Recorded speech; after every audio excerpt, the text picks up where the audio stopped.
And also, another thing, too, that I want to say, this is like almost like a black woman phenomenon. Right, while we're on this fucking topic. Who are the bitches that got the most to say that will brag about fighting dudes and do dumb shit like this? It's nigger bitches. Every time it's nigger bitches. 9 out of 10 times it's nigger bitches. Because they're monkeys. Because they are monkeys. We could still shoot you in the back of the head. Try me, you fat black bitch. I won't be able to miss your fat ass. Man, that intro never fails. That intro never fails, man. With that being said, what's good, y'all? You already know what it is. We're back here with another episode, another reaction.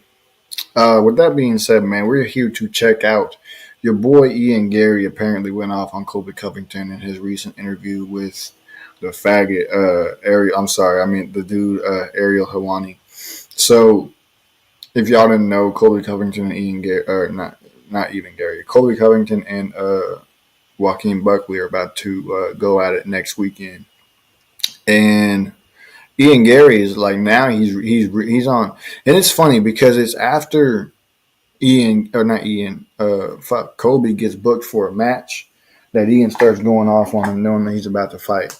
It's goofy as hell. I know Ian's about to fight pretty soon too. I think he's fighting Shavkat. So with that being said, this dude obviously, he's a goofball. Let's just put it like that. He's a goofball. So we're going to see what the hell it is that he said. Let me go ahead and get this shit pulled up real quick and get this shit pulled on out. You can see his ugly ass right there. Yeah. Let me go ahead and get this shit fixed real quick. Boom. All right. Let's go ahead and jump into this shit, man. Make sure the audio's straight, too. All right. Defeated. Hello, sir. Beautiful setting.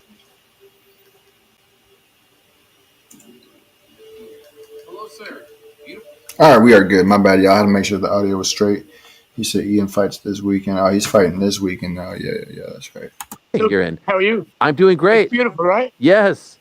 That is Las Vegas? Is that LV, as they say? Sir. Yes. Yes, Las Vegas, Nevada. So we went for the beautiful tropical outlook. It looks beautiful, right? I love it. You're looking great. By the way, happy belated birthday, I believe just a few weeks ago, right? 27? Thank you, sir. Yeah, 27 years young. Unbelievable. And look at you now. This dude's only 27 years old. That's crazy. This dude is 27 years old. You can't make this shit up, but I'm not even going to say what I was going to say. You know, I was thinking about it. It was exactly 1 year ago that you were supposed to fight on this year-end show, right? The Vicente card. And, we all know what happened. You got sick and whatnot. Any of those thoughts creep back in as you're in the same city, same, kind of a similar circumstance, although you're much further along in the career? No, last time I fought in Vegas was against MVP. We had gone through that whole mentality of, we got to go back there. And that time, now we're here, we're excited, we're ready to go, and we're ready to shock the world, Ariel. Okay, so there's so many different kind of stories that led to this point right here. First, let me ask you this. You versus Joaquin Buckley, that was the original matchup for you, December 14th. How did we land there? Why did we land there? So I had many conversations back-to-back with the UFC, through me, through my agents, through multiple contacts with the matchmakers. Initially, the goal was to line up a fight with Colby Covington. Again, it's no secret that he's been running. Then they went down the line and they let's look at Kamaru Usman. Kamaru Usman's words were literally the words I heard from the UFC were Kamaru Usman wants nothing to do with you, as in he's just running as well. Again, obviously you'd Shavkat and Bilal match. The other guys are injured and This dude said Chavkat. Chavkat. Hell to the no, bro. Chav. Where does the ch come from? If I can remember correctly, I'm pretty sure here I am talking about fucking pronunciation. I just said sir. I'm pretty sure that the two letters SH don't make a ch sound. Maybe I'm tripping. I don't know. Maybe I'm wrong. I don't know. Adds to Leon and JDM not going to fight at the end of the year. And it was in that situation then again of like, right, there's no one above me. I'm frustrated. I'm irritated. I want to fight guys that are going to get me a step closer to that world title shot, not defending my number. You know what I mean? I want to progress up the rankings. And we spoke about that last time about MVP, about how that mentality had switched. And it's irritating because there's meant to be 6 of the baddest men on the planet in front of me. But they're not, really. They're very sensitive and they're very selective of who they fight. And it's disappointing. So Joaquin Buckley said yes. And Ariel, I'm a gamer. All I want to do is fight and test myself and go out there and prove how good I am against whoever it is. So I said yes. And that was how we landed to Joaquin Buckley. When you landed on Joaquin Buckley last show of the year, was there a part of you like, all right, fine, I'll do it? But was that spark, that fire that you potentially have now, which we'll get to now, but was it kind of missing? Was it like, all right, I'll fight, but this isn't exactly what I had in mind. This isn't doing it for me.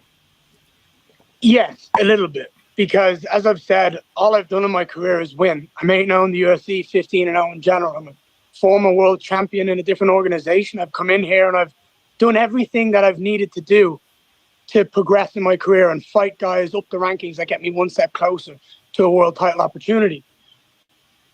Yeah. I don't believe me going out there and running through Joaquin Buckley does the same as me going out there and running through Colby or Usman.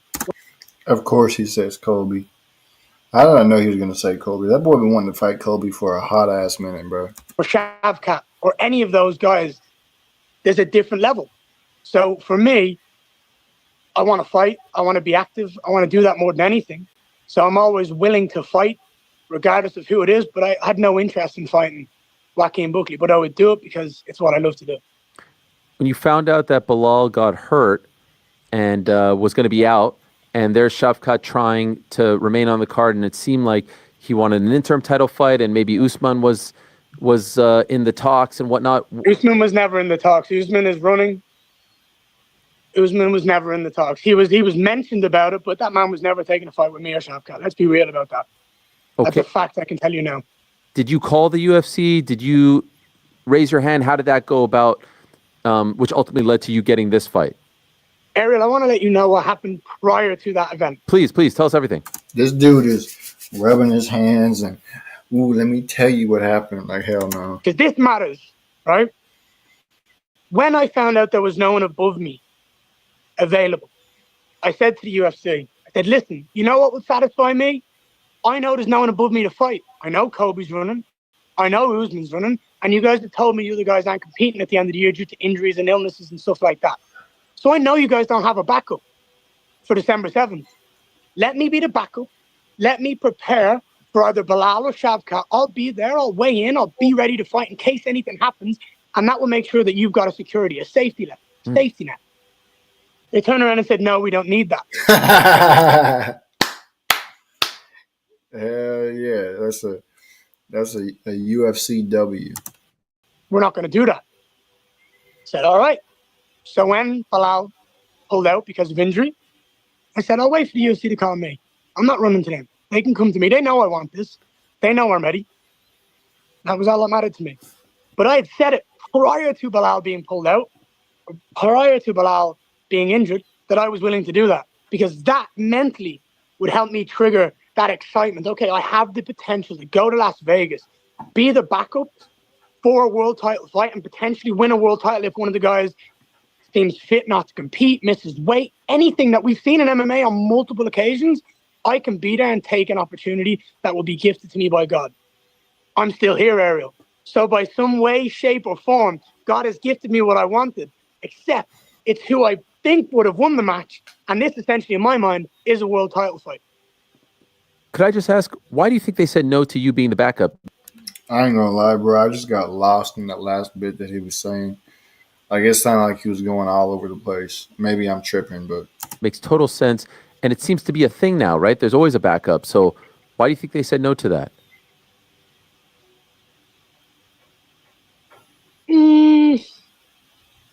I think so. Obviously, they were in talks trying to figure out they needed a main event for the end of the year. Mm-hmm. And I'm a big enough name to be able to put bums in seats in Florida and bring interest to a card that matters to them.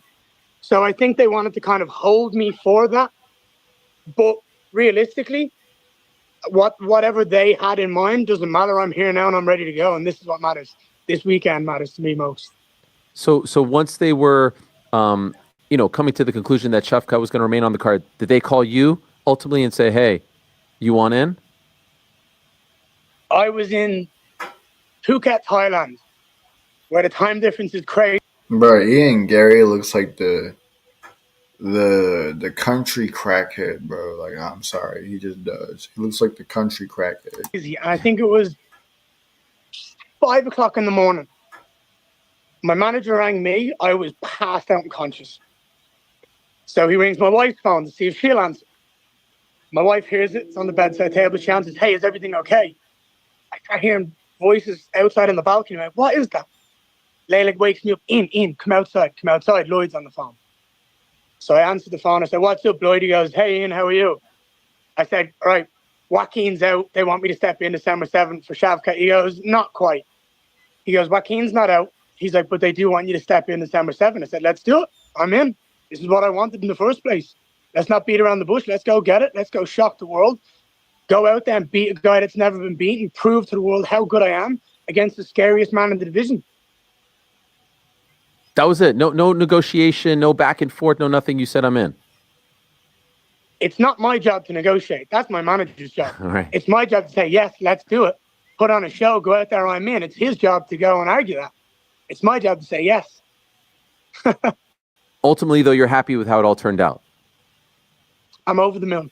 Love it. I could sit here and say, oh, I wish I wanted more time to prepare. But the truth is, I work best with speed.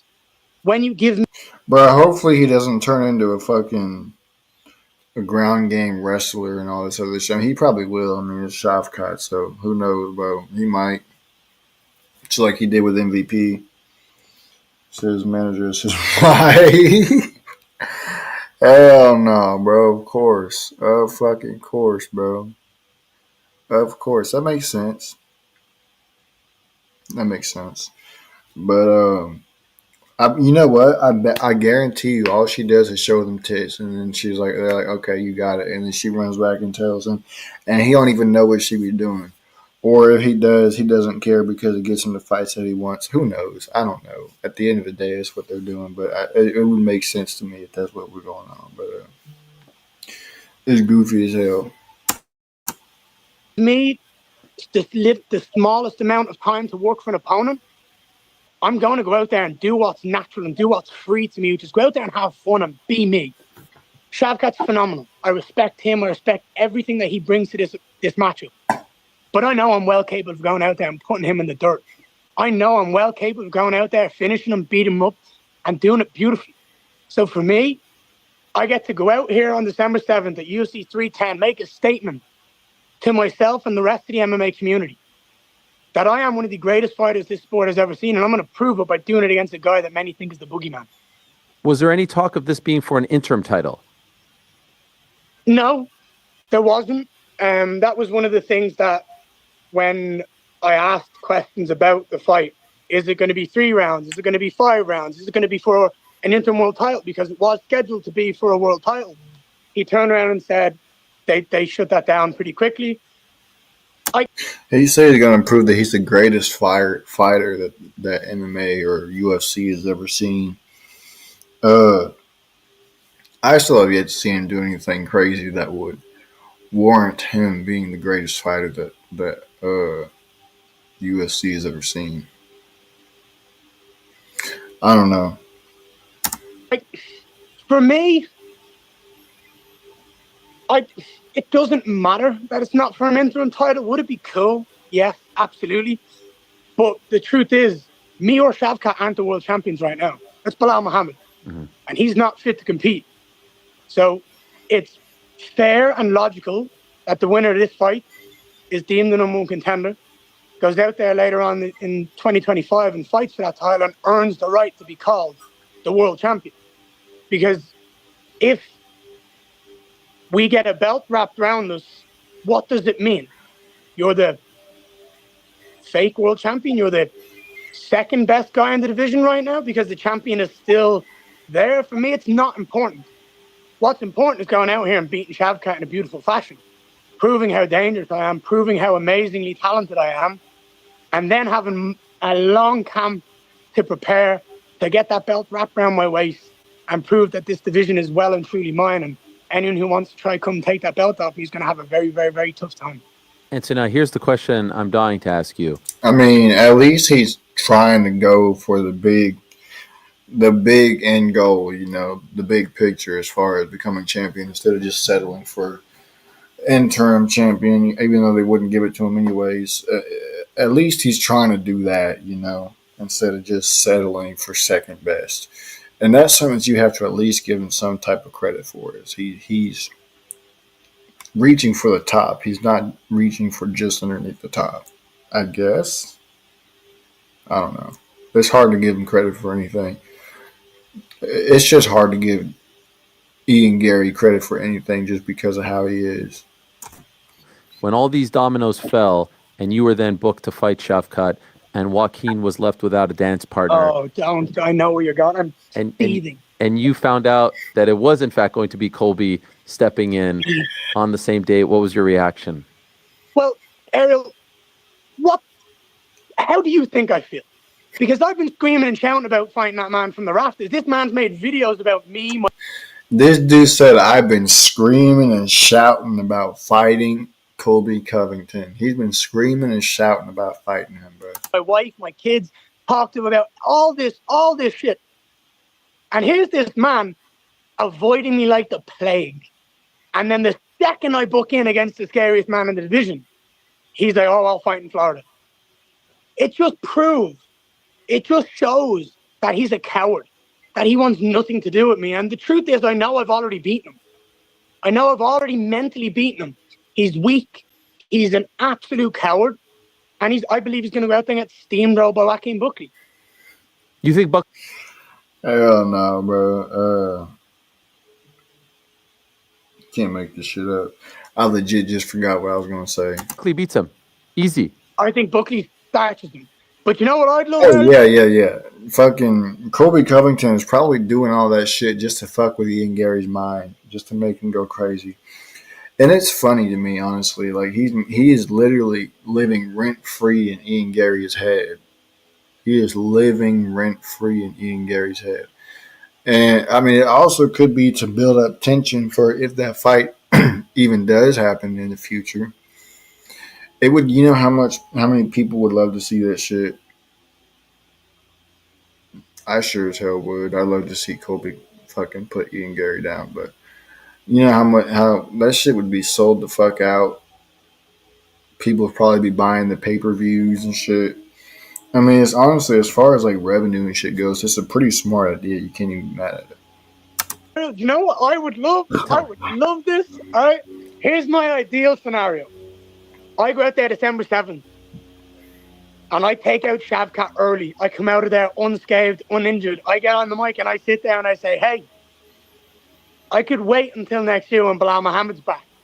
Or Dana Hunter, UFC, I could walk my ass all the way down to Florida, and I could beat the bollocks out of Colby Covington for 25 minutes, and I can prove how good I am next week. Because that man talks a lot, but he's not willing to back it up. How you gonna, like, bro, like, you say you're the greatest striker next to Conor McGregor or whatever, and when it came down to prove that you were the greatest striker when you fought MVP, you started wrestling because you started getting whooped. So then you just started wrestling for the rest of the fucking fight. That doesn't prove anything as far as being the greatest. It proves that you can wrestle, sure, but can you stand there and bang it out, like, for real? Or do you just resort to wrestling and ground game whenever you start getting beat? You would walk to Florida and fight a Colby or was getting a title shot. Bro, I'm telling you, bro. He said it himself. He been screaming out fucking Colby Covington's name. That would be my deal. I would love to beat Shavkat and the following week fight as the main event in Tampa and bury Colby Covington and leave him dead and done in that octagon, never to be seen again. At this point, though, and I completely understand where you're coming from, if all goes according to plan for you on Saturday and that books your ticket to Bilal, you can make the case then that he is so far behind you that ship will have sailed and you may never get your hands on him. Is that a reality that you're coming to terms with? Absolutely. I mean, I was coming to terms with it the first time he was avoiding me by saying he had a broken foot 6.5 months later when it takes 2 months to heal.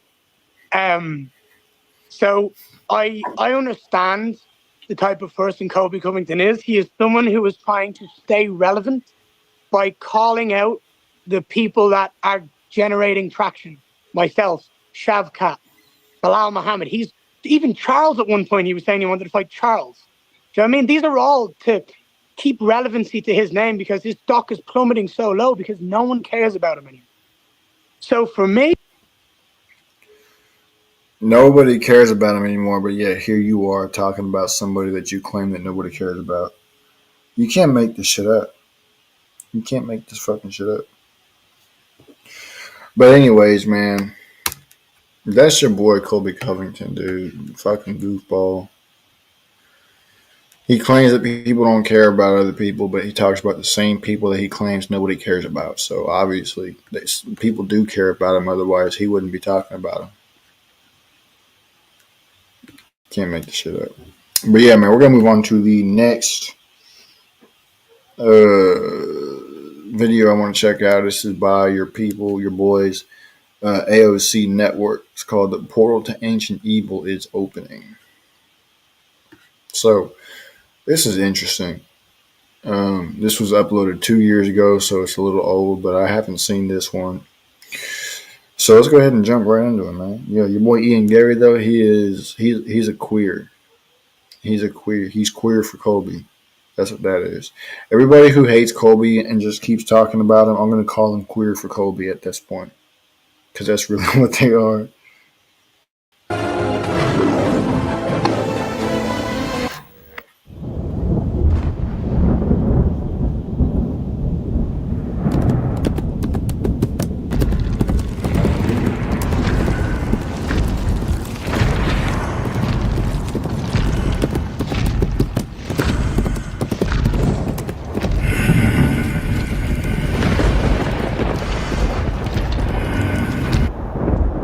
Now, you may have thought that this was the Messiah, Jesus, returning on his horse. But no, this is the false Messiah, the one who the Bible says must come before the second coming of Christ.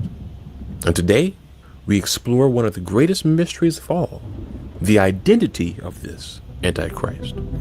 And towards the end of the video, we're going to take a deep dive into how he is likely to enter our realm.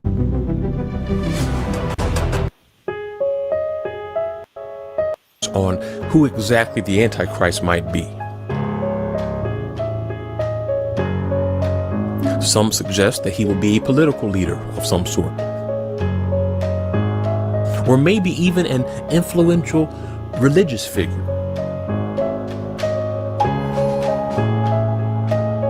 Some say he may come from the celebrity or tech world.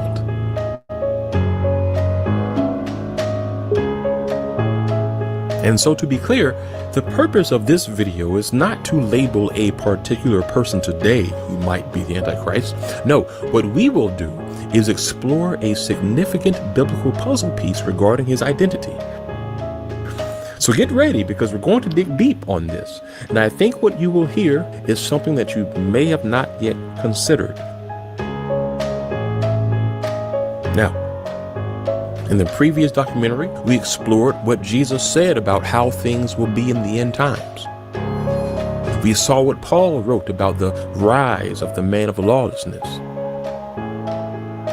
And we saw a popular biblical theory on why many will worship him. Yes, he will have power. But the book of Revelation hinted at his supernatural abilities as well. No human will be able to stop him. Some theologians propose that many staged miracles will occur, causing the world to flock to him, such as being healed from a fatal wound. But I remember I used to hear some bullshit about Obama being the Antichrist and how they were going to fake his assassination so he could rise from the dead again and this, that, and the third. I'm like, bro. It's funny because back then, back in like the earlier 2000s, conspiracy theories were running fucking wild.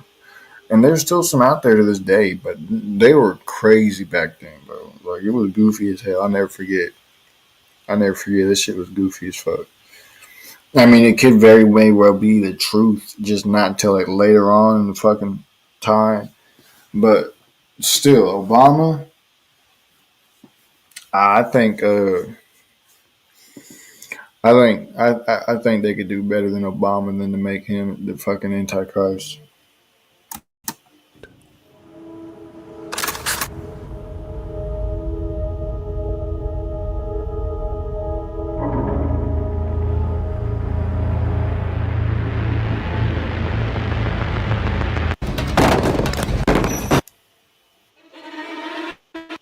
Regarding who he might be. Well, I believe one of the greatest biblical hints is his name.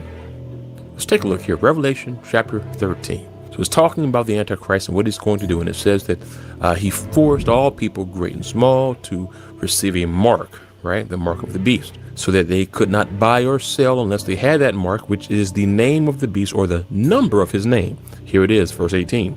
This calls for wisdom. Let the person who has insight calculate the number of the beast, for it is the number of a man. Okay. And that number is 666. So a few things here. Number one, we see that the mark of the beast is something that can be calculated. It is the number of a man. Okay. So this is a human. This is a number that should track a human being. Okay. Who is the Antichrist. And how will that number somehow land us on a man? Because it will be his name. This number can be calculated. It is the name of a human. I never understood all the, what is it, like gematria or whatever it's called. There was something I never understood. But I'm interested to see how this is going to pan out with what he's doing right now. I've always been curious as to why it's 666. Like, why that number specifically? I know the human body is made up of 6 protons, 6 neutrons, and 6 something else. I don't remember what the last one is. I wonder if that has something to do with it. Okay. I mean, just basic hermeneutic there. Now, there are many interpretations of what this refers to, okay? And as you look through commentaries and various scholarly perspectives, there are a few things that many note. Number one, the Apostle John, who is writing this, is likely trying to communicate the name of the Antichrist, not just for us who are reading it today, but also he would have expected his readers at the time to know this name and be familiar with it. And so, is there a name that those who would have been reading this letter at the time of its authorship could have recognized? Well, let's get into it. Gematria. Unlike other languages, every letter in the Aramaic and Hebrew alphabet has a number assigned to it. And so to the readers of John, having a number attached to a letter was very common, especially among those of Hebrew origin. And so again, I emphasize the point that whatever name equals 666 here, it's important that it is a name that John's readers would have been familiar with. And that's just, basic biblical hermeneutics 101. You always have to consider the original audience as well. For instance, let's say that there was a name that we could calculate that equals 666. I don't know, let's throw Michael Jackson, okay? Let's just say that his name, if you calculated the gematria there, that it equals 666. Well, to the original audience, that name would have meant nothing to them. They wouldn't know who Michael Jackson is. Even John doesn't know who Michael Jackson is. And so that's why many scholars make the point that the name of the beast here would have likely been a name that both the original readers knew, and it would have to be someone so popular that people even today would be familiar with this name. Okay. Now, another point. There are many titles and names that you could come up with in Hebrew that could equal 666. Okay. However, did you know that some of the earliest manuscripts of the book of Revelation actually have this passage translated as 616? Oh, yeah. I've heard about that too, 616. I don't know what to make of that, honestly. I don't know. I mean, I've never gotten my hands on the earliest translation or discovery of the book of Revelation. So, I mean, I can't say yes and I can't say no, but I think it's interesting. Yes. And so many scholars will argue that the original number in this verse could either read 666, as most of our Bibles today have it recorded, or 616. And as you look in your footnotes and in your commentaries, you will see that many early manuscripts actually have it written as 616. So here is the big question. Is there a name that the readers of John between 60 and 90 AD would have known, that we also today would know, that equals both 666 and 616? Believe it or not, yes, there is a name. There's a name that when you calculate it, it can equal 666 and 616. And the people who were reading this letter at the time were very familiar with. And today, this person is so notorious that we are familiar with it today. What is that name? It is Nero Caesar. How did I know it was going to be somebody from Rome? Everybody always called Caesar or Nero or whatever their name was the devil back then. I know he tortured and killed a lot of Christians back then. A lot of followers of the Messiah. He tortured and killed them and basically fed them to lions and stuff like that and all this other egregious shit. Roman emperor who was the worst persecutor of Christians to ever live.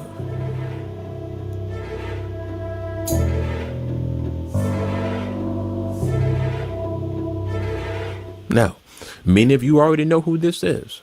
And this is why some people will say, well, if John was referring to Nero here, does that mean that there will not be a future Antichrist? Because Nero died, right? And this is why you actually have many believers who don't even believe an Antichrist will come, because they are just sold on the fact that John was clearly writing about Nero here, but they know Nero was dead. So they say, well, okay, well, maybe the Antichrist just was something for the first believers, but we will never really see him in our lifetime because this is obviously referring to Nero, but he's dead. There's a huge section of believers who actually land there. Okay. And they don't even think there's a man of lawlessness coming. Well, if you've seen our previous documentary on the Antichrist, you know that we believe that there will be future Antichrist or man of lawlessness. And we've referenced many scriptures to that point. And so if there is going to be a future Antichrist, why would John here be referring to Nero? Well, it's time to go on a little journey.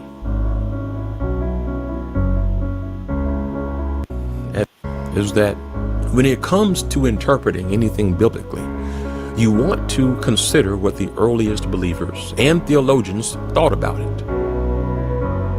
And it's almost... See, that's another thing about, the Bible and scripture and stuff like that, is that people read it too much at face value. Instead of remembering that the people back in those days were very much way more,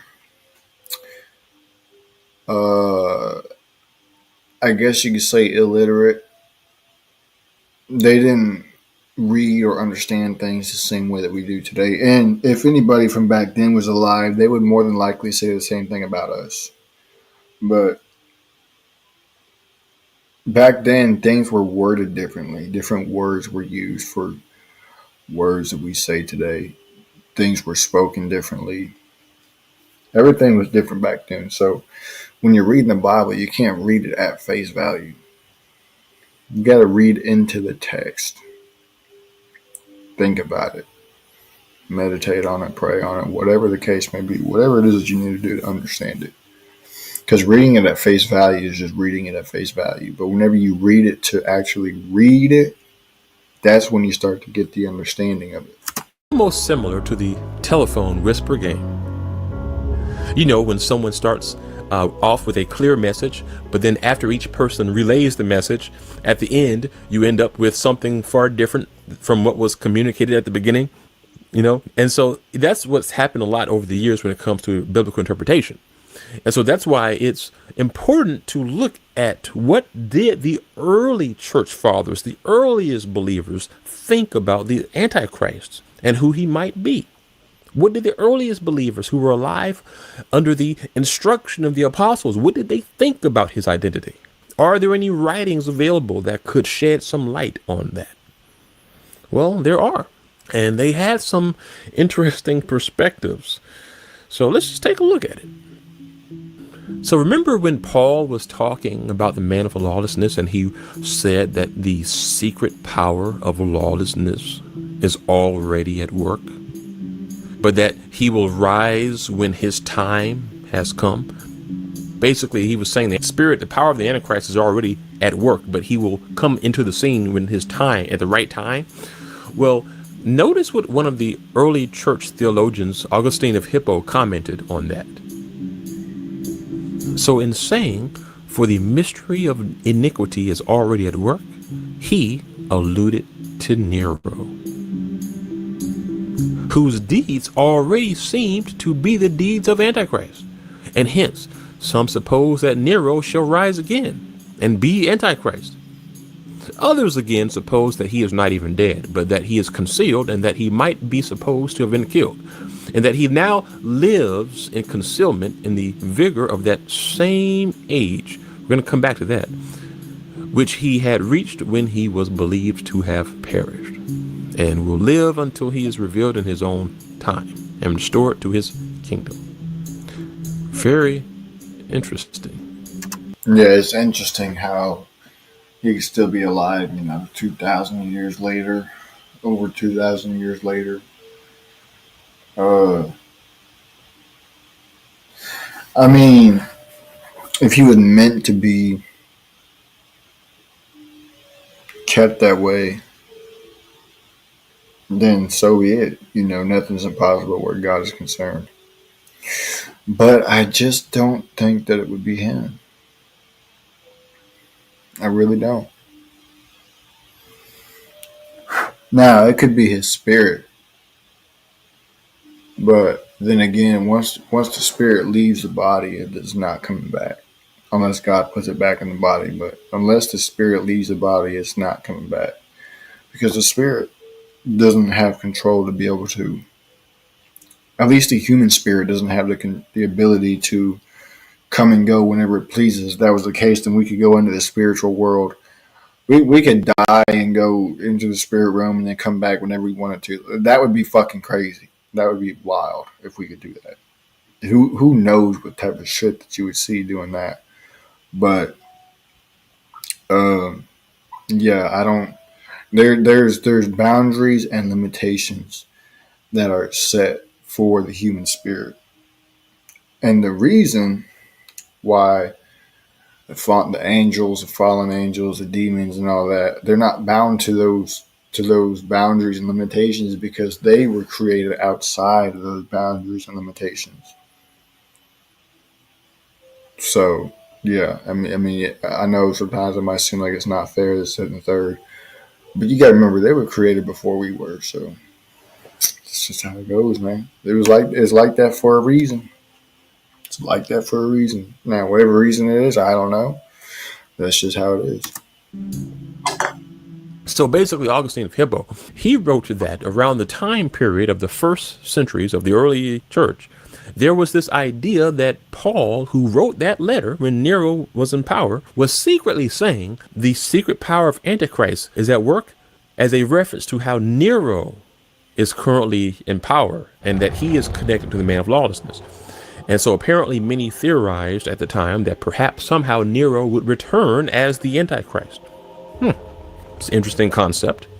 So let's keep researching. Now, many of you may have also heard of these Sibylline oracles. And I must say, this is not scripture and it's not canon. In fact, it's not even to be seen as any kind of an inspired writing, in my view.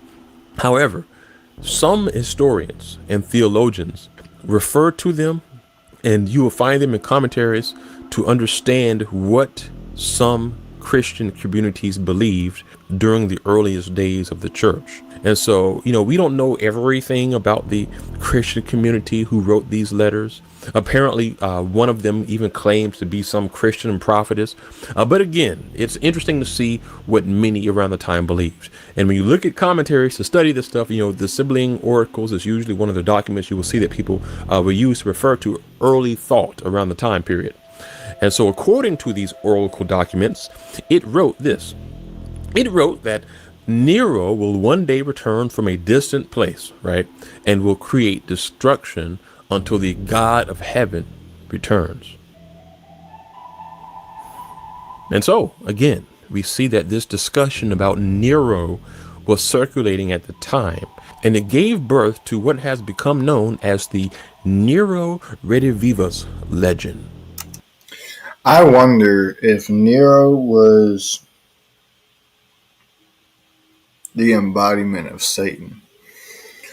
I wonder if Nero was the vessel that Satan used to inhabit to do what he did to all those people back then.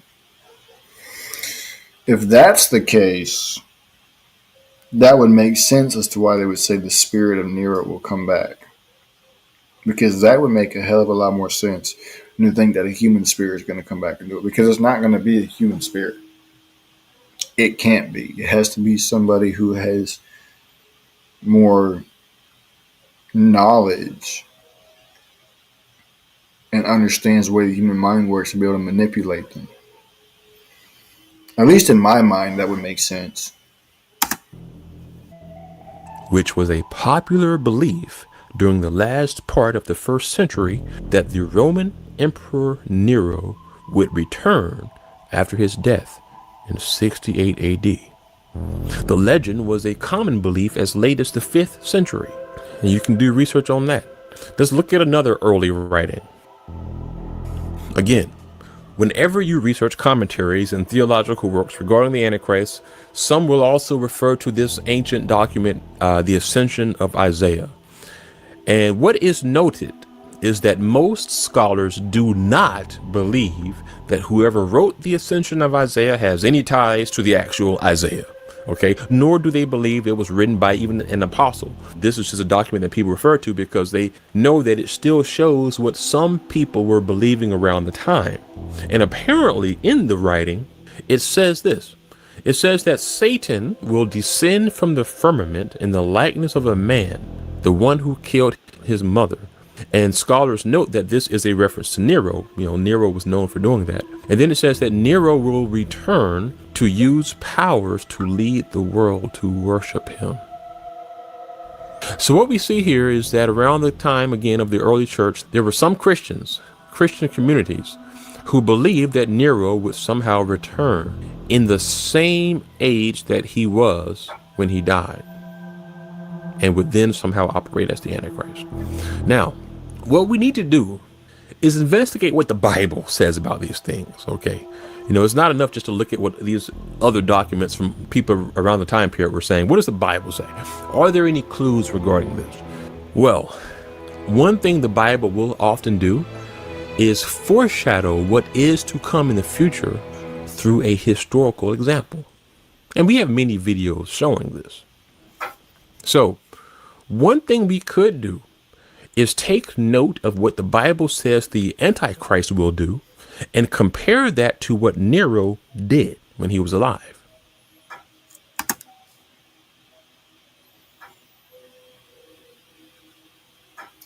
Maybe I'm missing something, but this whole Nero thing just doesn't seem to be adding up.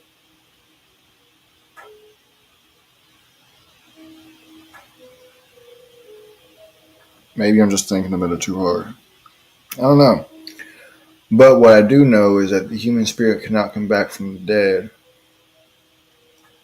Anybody who does communicate with a spirit, they are communicating with what's called a familiar. It's called a familiar spirit. It is a demon or a fallen angel or whatever you want to call it that takes the form of someone that you knew who had died to make you think you're talking to them. That's what the Ouija board is. That's what the Ouija board is. Whenever you see people using that shit and they're saying, "Who can I talk to my grandma?" and they're saying this grandma and this, that, and third. No, that's a familiar spirit because the human spirit cannot come back after leaving the body. That's just how it goes. So, with that being said, we'll definitely be able to continue this on more. There's one more thing that I want to check out before I get off of here. It is Ryan Garcia's press conference with Rukia and Poe, whatever the fuck his name is. I'm going to get that up off here. Let's see.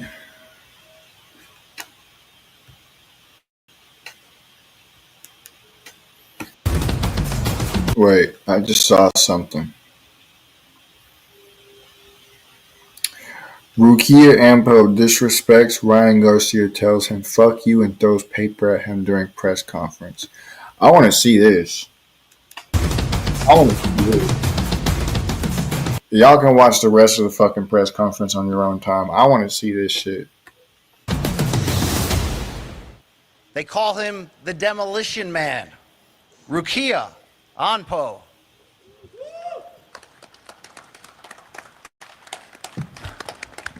Hello, American. My name is Rukia Anpo. 日本の皆さんもおはようございます。今回この試合にあたってライアン・ガルシアに、直接俺の言葉で伝わるようにメッセージカードを書いてきたんで、ここで読み上げさせていただきたいと思います。Hi, everybody from Japan. Today I have a comment for Ryan. So I've written everything down so I can talk directly in my words. So please listen. We all know Ryan Garcia's issues. Missing weight, alcohol and incomplete, lack of professionalism, no sportsmanship, no respect. I ain't gonna lie, I can't understand a single fucking. The translator better start talking soon. Yet he dares to call himself king. On fight day, I'll show him the true code of Bushido. We fight for honor and legacy, it not ego. I bring the real Japanese samurai spirit and show him exactly where he belongs. Fuck you. Fuck you. Damn.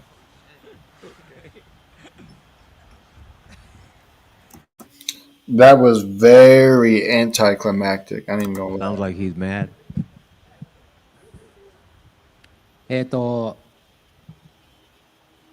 ライアン・ガルシア選手の、問題は、お酒を飲んでプロフェッショナリズムに欠けるよ。Tell me why the dude in the white looks like the master on the Karate Kid, the one with Jackie Chan and Jaden Smith, Master Lee. He looks like Tell me he does not look like Master Lee. 問題を抱えている選手だと思います。スポーツマンシップもなく、リスペクトもない。それなのにもかかわらず自分のことをキングと呼びます。来たる、試合の日、私はしっかりと日本の武士道を彼に叩き込みたいと思います。この試合は名誉のための試合であってエゴのための試合ではありません。日本の真の武士道を、彼に突きつけて、彼が、に見せつけてやりたいと思います。よろしくお願いします。Thank you, Rukia, for that opening statement. His opponent, of course, King Ryan Garcia. Welcome him up to the podium. Hey everybody, thank you for coming. I want to thank God for this opportunity. I went to Japan about 3 months ago, sometime like that, to watch this man. Well, actually, I came to watch Manny Pacquiao. I don't even know who this guy is, but I'm just happy that I'm working with Ryzen, Famio for this amazing event.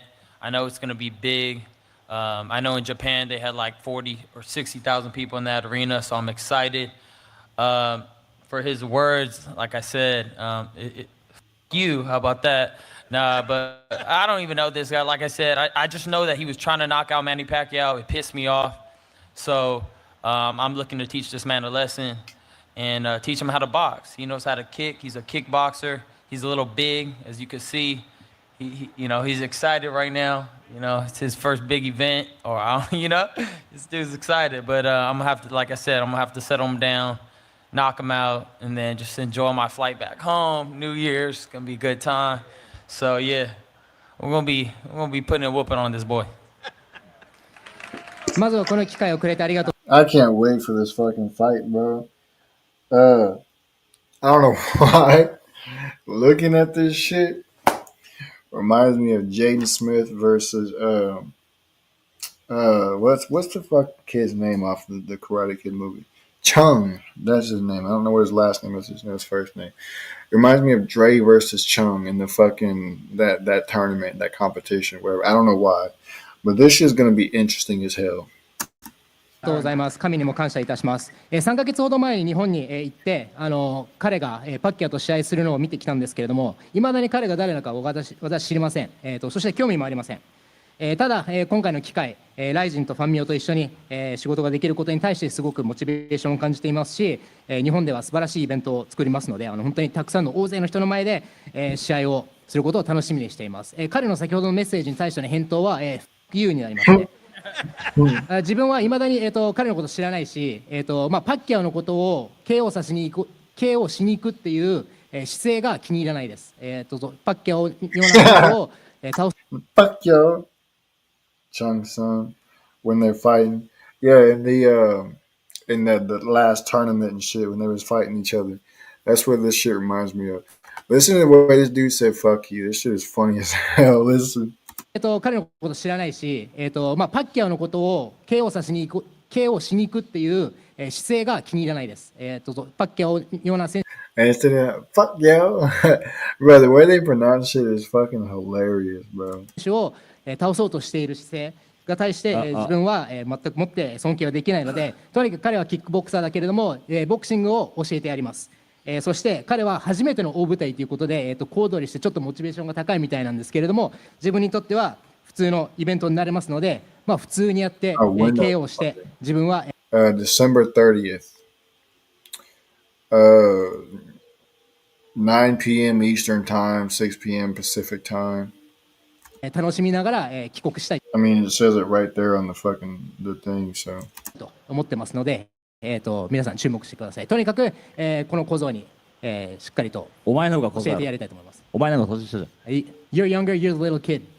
まず大舞台戦ったことないって、俺は5万人の前でも戦ったことあるし、I fought in front of 50,000お前のこと誰か知らんっつってるけど、まずお前が1年間出場停止処分食らってるから今こうして日本で試合できるんやろ。まずお前感謝からっすね。You said you don't even know me, but you can't even fight in the States. You can't even fight in the States because of me, because of the opportunity. You're getting in Japan. You better be This dude's starting to get butt hurt. grateful to me. I'm giving you the opportunity.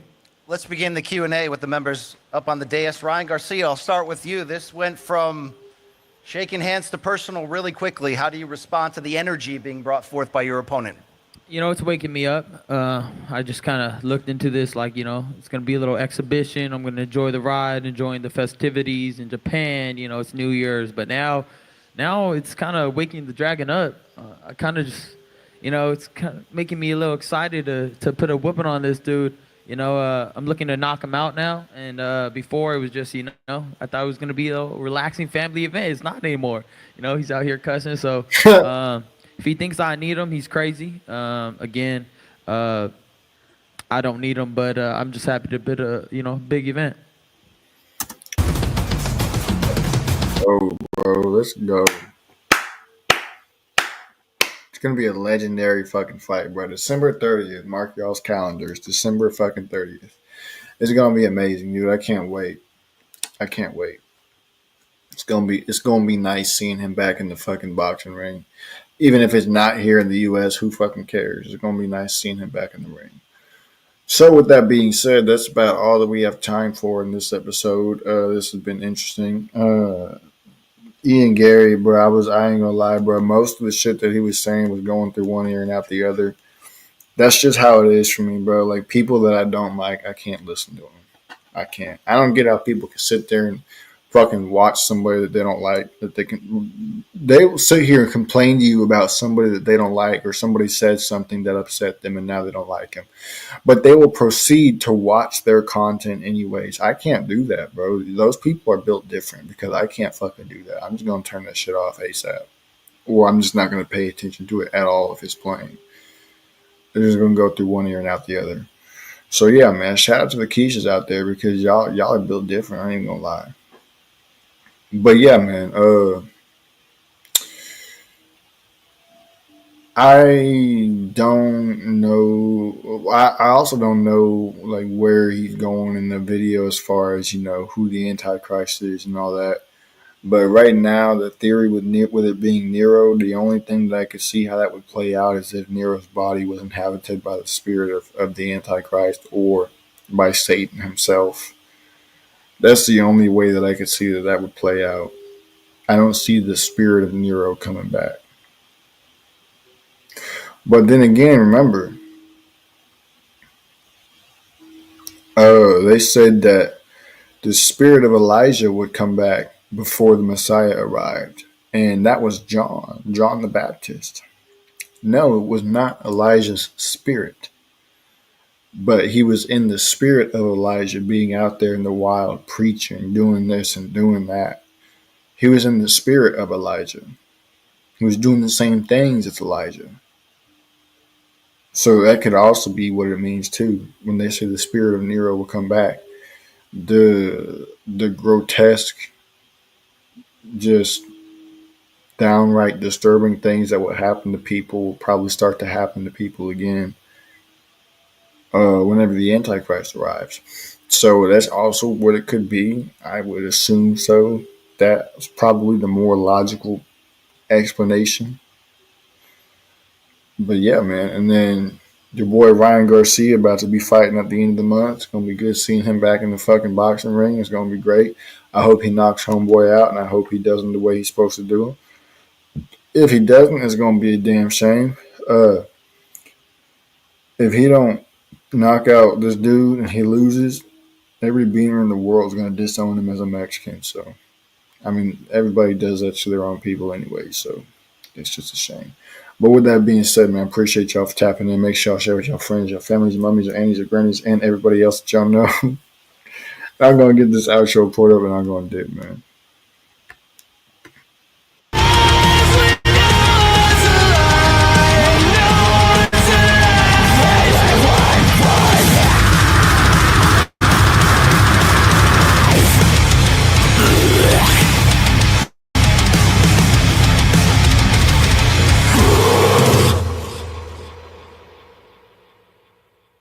And also, another thing, too, that I want to say, this is like almost like a black woman phenomenon, right? While we're on this fucking topic. Who are the bitches that got the most to say, that will brag about fighting dudes and do dumb shit like this? It's nigger bitches. Every time it's nigger bitches. 9 out of 10 times it's nigger bitches. Because they're monkeys. Because they aren't monkeys. We could still shoot you in the back of the head. Try me, you fat black bitch. I won't be able to miss your fat ass.